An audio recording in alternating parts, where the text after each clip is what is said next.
শেখ হাসিনার সঙ্গে ভারতের সম্পর্ক কতটা গভীর ছিল সেটা নতুন করে বলার প্রয়োজন নেই।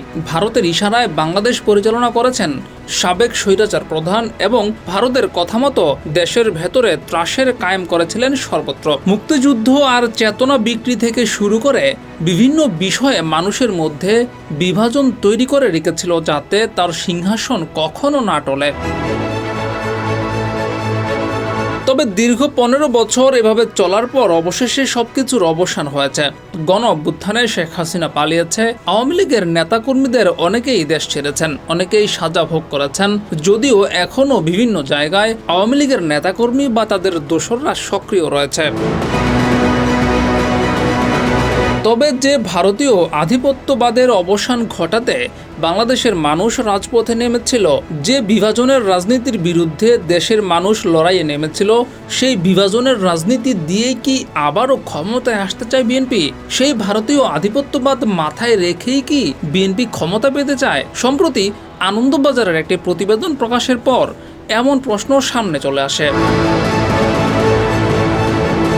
ভারতীয় গণমাধ্যম আনন্দবাজার একটি প্রতিবেদন করেছে তারেক রহমান এবং বিএনপিকে নিয়ে, যার শিরোনাম খালেদা পুত্রের সম্বল, নয়াদিল্লির বন্ধুত্ব, মুক্তিযুদ্ধ। প্রতিবেদনে আনন্দবাজার জানিয়েছে, মুক্তিযুদ্ধ এবং ভারতকে পুঁজি করে প্রায় 1.5 যুগ পরে দেশের মাটিতে পা রাখতে চলছেন খালেদা জিয়ার পুত্র তথা বিএনপির ভারপ্রাপ্ত চেয়ারম্যান তারেক রহমান। দিন দুয়েক আগে ব্রিটেনের এক সভায় তারেক যেভাবে বারবার মুক্তিযুদ্ধের কথা উল্লেখ করে স্বাধীনতা বিরোধী শক্তিকে নিশানা করেছেন, তা থেকে স্পষ্ট তার রাজনৈতিক অভিমুখ। কূটনৈতিক শিবিরের মতে মুক্তিযুদ্ধকে সামনে রেখে খালেদা পুত্র এক ঢিলে 2 পাখি মারতে চেয়েছেন।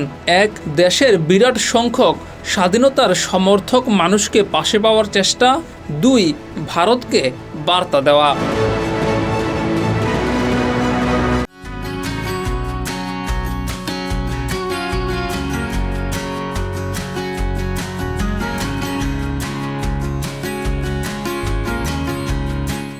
তারেক রহমানের লন্ডনে একটি বক্তব্যকে ইঙ্গিত করে প্রতিবেদনে আরও বলা হয়েছে, নয়াদিল্লির সমর্থন অনেকটাই নিশ্চিত করে ফেলেছেন বিএনপির ভারপ্রাপ্ত চেয়ারম্যান। বিদেশ মন্ত্রক সূত্রের খবর, বিএনপি ক্ষমতায় এলে ভারত বাংলাদেশের মধ্যে যে চুক্তিগুলো রয়েছে তাতে কোনো প্রভাব পড়বে না এবং বাংলাদেশের মাটিকে কোনোভাবে ভারত বিরোধী কাজে ব্যবহার করতে দেওয়া হবে না, এই মর্মে প্রতিশ্রুতি পাওয়া গিয়েছে তারেকের কাছ থেকে। ভারতের গোয়েন্দা সূত্রের বক্তব্য, ঢাকাকে পাশে পেতে নয়াদিল্লিরও দরকার বিএনপিকে, কারণ কর্মকাণ্ড নিষিদ্ধ হওয়ায় ভোটে লড়তে পারছে না আওয়ামী লীগ। তাই বাংলাদেশে কট্টরপন্থীদের বারবারন্ত আটকাতে পারে একমাত্র বিএনপি। আনন্দবাজারের এই প্রতিবেদন প্রকাশের পর থেকেই বাংলাদেশের সাধারণ মানুষের মধ্যে এক ধরনের অসন্তোষ লক্ষ্য করা গেছে।